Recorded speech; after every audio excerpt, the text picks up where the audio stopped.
Setelah mangkir minggu lalu, pemirsa, Ketua KPK Firly Bahuri hari ini akhirnya diperiksa polisi terkait dugaan pemerasan terhadap ex atau mantan Menteri Pertanian Syahrul Yassin Limpo. Apa yang bisa terjadi dari pemeriksaan ini serta apa dampaknya bagi KPK sendiri? Kita akan membahasnya bersama dengan mantan penyidik KPK Yudi Purnomo.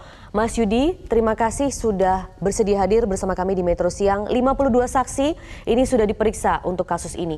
Jadi apa sebenarnya arti dari pemeriksaan Firly ini, Mas? Apakah publik bisa mengartikan pemeriksaan ini sebagai pemeriksaan terakhir sebelum penetapan tersangka? Ya, tentu banyak pisau analisis ya terkait dengan datangnya Firly Bahuri pada kesempatan kali ini ya setelah sebelumnya mangkir. Bahwa ketika penyidik ya akan memeriksa seseorang, kita paham bahwa dia akan menggunakan teknik makan bubur ya, dari pinggir dulu baru ke tengah. Artinya dari 52 saksi yang sudah diperiksa dan kemudian juga ada klaster-klaster ya dari klaster Kementerian Pertanian, klaster dari KPK-nya sendiri, bahkan orang terdekat dari Firly Bahuri yaitu ajudannya gitu ya, ADC-nya juga sudah diperiksa, kemudian juga bahkan dari pimpinan KPK ya diperiksa sebagai ahli ya terkait dengan pengalaman mereka selama di KPK. Tentu kita sudah bisa melihat bagaimana ini akan menuju. Jadi penyidik tentu akan mempersiapkan pertanyaan-pertanyaan yang akan ditanyakan kepada Firly Bahuri pada hari ini ya di ruang pemeriksaan ketika di BAP sebagai saksi ya, terkait dengan apa yang sudah dimiliki oleh penyidik untuk dikonfirmasi kepada yang bersangkutan, dan kita berharap bahwa pertanyaan-pertanyaan itu dijawab dengan jujur ya, karena saat ini kapasitas dari Firly Bahuri adalah sebagai saksi, orang yang melihat, mendengar, mengalami. Kemudian terkait dengan apakah Firly Bahuri merupakan orang terakhir, ya bisa jadi iya, bisa jadi tidak. Tapi kita lihat bahwa pengertian penyidikan adalah serangkaian tindakan dari penyidik ya, untuk mencari mengumpulkan bukti yang nanti ujungnya adalah mendapatkan tersangka, menemukan tersangka. Di mana tersangka itu adalah orang yang melakukan perbuatan ya berdasarkan alat bukti yang cukup. Jadi bagi saya kita lihat hari ini bagaimana pemeriksaannya. Karena saya lihat kalau dari 52 saksi kan tentu banyak lah yang akan ditanyakan oleh penyidik kepada Firly Bahuri seperti itu. Apakah cukup hari ini atau nanti ada pemeriksaan berikutnya, atau ya nanti tentu setelahnya apakah ada ekspos gitu kan, kita tidak tahu, nanti pihak Polda Metro Jaya lah yang teknisnya seperti Mas Yudi, apa. Namun mungkin boleh sampai di situ dulu karena kami ingin lebih mengetahui, misalnya Mas Yudi sebagai mantan penyidik begitu ya Mas Yudi, apakah memang idealnya sebentar lagi kita akan menyaksikan penetapan tersangka dari kasus ini?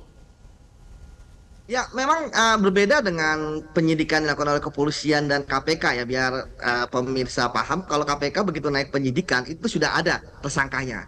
Jadi ketika penyidikan berlanjut sudah tahu nih tersangkanya siapa, gitu kan. Tapi kalau yang dilakukan oleh kepolisian ya itu nanti ya, ketika mau di akhir nanti akan ditetapkan siapa dari saksi-saksi itu yang menjadi tersangka. Itu sebabnya maka ketika kemarin ada drama mangkir gitu kan, ini kan membuat penyidikan itu agak terganggu lah. Tapi ya sekarang sudah datang ya, walaupun tentu ada pertanyaan mengapa sih Firly Bahuri itu bukan di Polda seperti saksi-saksi yang lain, kenapa dia maunya di Barreskrim. Tapi ya sudahlah, bagi saya secara pragmatis yang penting adalah dia sudah mau datang dan dia diperiksa keterangannya ya, karena ya memang kita tidak tahu ya bagaimana dia memberikan keterangan, apakah keterangannya itu benar atau tidak benar ya nanti penyidik yang mengetahui. Tapi setidaknya penyidik itu dari barang bukti yang dimiliki dari saksi-saksi yang lain itu sudah punya sudah punya konklusi hipotesis ya bagi siapa nanti akan menjadi tersangka di dalam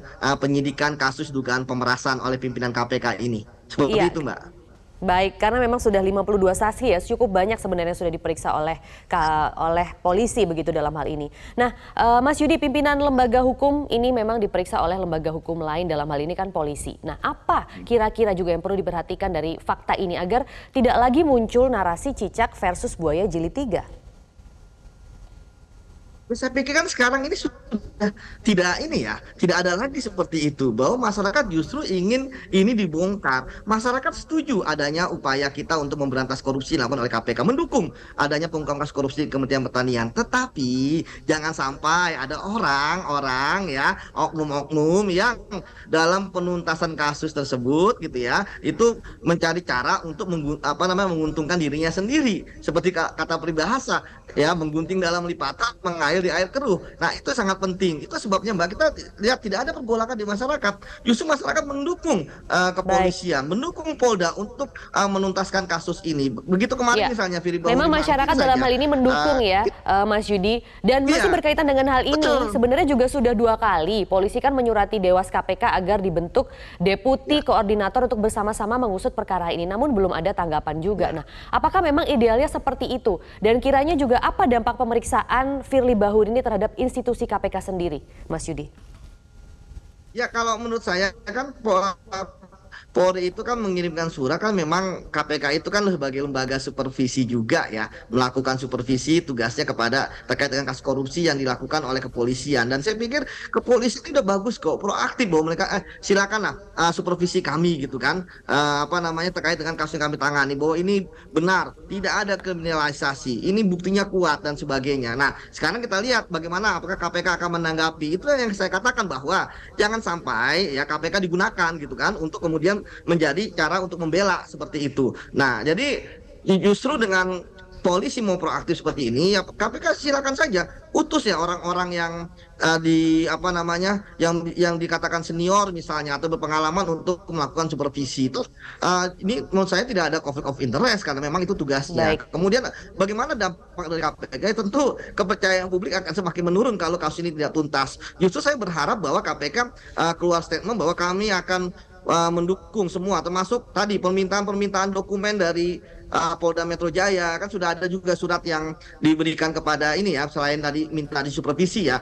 Silakan apa yang diminta oleh Polda Metro Jaya, KPK segera lengkapi kemudian diserahkan. Jadi kita ingin bahwa dalam penegakan ini kan masing-masing institusi itu menggunakan kewenangan dan sebagainya, dan semua saling menghormati. Seperti itu, Mbak.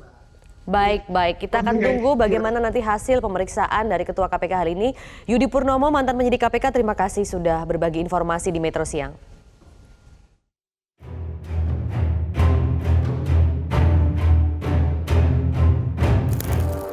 Polda Metro Jaya secara maraton telah memeriksa 52 saksi terkait kasus dugaan pemerasan Ketua KPK Firly Bahuri terhadap mantan Menteri Pertanian Syahrul Yassin Limpo. Pada Jumat 20 Oktober lalu, penyidik menjadwalkan pemeriksaan Firly Bahuri, namun yang bersangkutan mangkir. Firly mengklaim memerlukan waktu untuk mempelajari materi pemeriksaan. Dapatkan informasi, download Metro TV Extend sekarang.